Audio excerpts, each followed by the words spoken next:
ڕۆژی 19 ئایاری ساڵی 1970 لە ڕۆژمێری بەرگریدا بە ڕۆژی ڕاپەڕینی خەڵکی شارۆچکەی ڕەواندۆز دژی زوڵم و ستەمی حیزبی بەعەز تۆمار کراوە. ڕاپەڕینی دانیشتوانی ڕەواندۆز لە کاتێکدا بوو کە حیزبی بەعەز لەو پەڕی هێزدا بوو، هیچ ئازادیەکی بۆ دانیشتوانەکەی نەهێژبووەوە. سەرنجام دانیشتوانی شارەکە زوڵم و ستەمەکەیان پێقەبوڵ نەکرا و ڕاپەڕینیان بەرپا کرد. دیارە ڕاپەڕینی 1970 یەکە لە ڕاپەڕینە گرنگەکان بوو کە شاری ڕەواندز شۆڕژێڕەکانی ئەو شارە بەڕووی دام و دەستگا سەرکوتکەرەکانی ڕژێمی ئەو کات بوونەوە کە لەو پڕی دەسەڵاتیشدا بوو ئەو شاریان لە پیاوانی ڕژێم و لە دەسەڵاتدارانی ڕژێم ڕاماڵی و پاچیان کردەوە و گورجێکی کوشندەیان لە ڕژێمدا دژی ئەو زوڵم و ستەمەی کە ڕژێمی ئەو سای بەعەز لە ناوچە جیاجیەکانە کرد. ڕەواندزیش وەکو پێگەیەکی جوگرافی گرنگ کە ڕۆڵێکی کارای هەبوو لە بەرخودان و بەرەنگاربوونی ڕژێمی دیکتاتۆری بەعەسی ئەوسا، بۆیە بە هەر شێوازێک ئەیویست ئەو شارە دەستەمە بکە، بەڵام خەڵکی خۆشەویستی ئەو شارە، خەڵکی جوامێری ئەو شارە دەستەمەوەی ئەو ڕژێمە نەبوو بەڵکو بەرەنگاری بووە.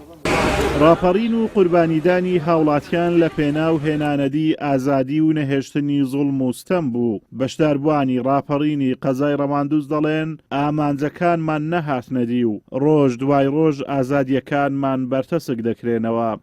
لە ڕووی ئازادیەوە وەک پێویست نییە بەڕاستی کەم و کوڕی هەیە، پێمان خۆشە حکومەتی هەرێم دەستگای ئاسایش و ناوخۆ پێداچوونەوە بۆ بکات، چونکە ئەوەی کە ڕاپەڕینی سەرتاسەری نۆتوئێکی کرد هەمووی خەڵکی ئەو شارە بوو، خەڵک کردی، کوڕی خەڵک شەهید بوو، کوڕی خەڵک دەنجیدا، کوڕی خەڵک ڕاپەڕینی کرد، کوڕی خەڵک ئاوارە بوو، خەڵکێک ئاوارە بوو. مەفرۆزە ڕێز لە خەبات و ماندیبوونی ئەو خەڵکەی بگیرێ، ئازادی ینی باش بکرێت، امتیازاتی خەڵک خزمەت ئەو گوزاری باشتر بکرێ. ئەوەی کرایە ناکرێت ئینسان زەربی سفرەکە، بەڵام وەک پێویست نییە، وەک پێویست نیە خەبات و ماندبوونی ئەو خەڵکەی. بەڵێ خراپە، زۆر خراپە، زۆر خراپە. تێگەیشتی هەر یەک لە خۆی شتەکان عنی ئازادی کاتەوە کاک وەناکاتە عنی فراوان بیتەوە خەڵکەکە ئیستیفادەی لەو ئازادی بگری کە هەیەی لەو ئازاد لەو ڕازەبرینی کە هەیەی تێگەیشتی لەگەڵی بەس ڕاستن سقوتەکەنەوە تێگەشت حەق وایە مادام ئەمە ملەتەشین ئازادی ئەلحەمدولله کوردستان چۆن هەرێمە چرە بە خۆمان هەیە، حەق وایە ئاوڕێک لەو خەڵکانی بدێتەوە کە پێشمەرگەی دێنن، ئاوڕێک لەو خەڵکانی بدێتەوە کە مستەفید نەبووینە. بەڕاستی زۆر ناحەقی بەرامبەر بە پێشمەرگەی دێنی ئەکرێتن، زۆر ناحەقی ئەکرێتن. تێگەشت پێشمەرگەی دێنی هەیە، تێگەشتی نانی بخوا کرێت چییە؟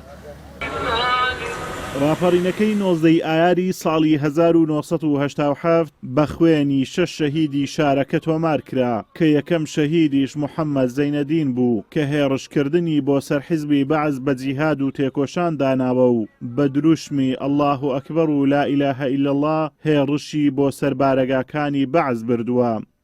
ساڵێک دوای ڕاپەڕینیش هەر لەسەر بەشداریان لە ڕاپەڕیندا ڕژێمی بەعەز 13 هاوڵاتی شارەکەی ئەنفال و 55 هاوڵاتی دیکەشی زیندانی کرد. ئازادۆمەراوەی کەناڵی ئاسمانی پەیام، قەزای ڕەواندۆز.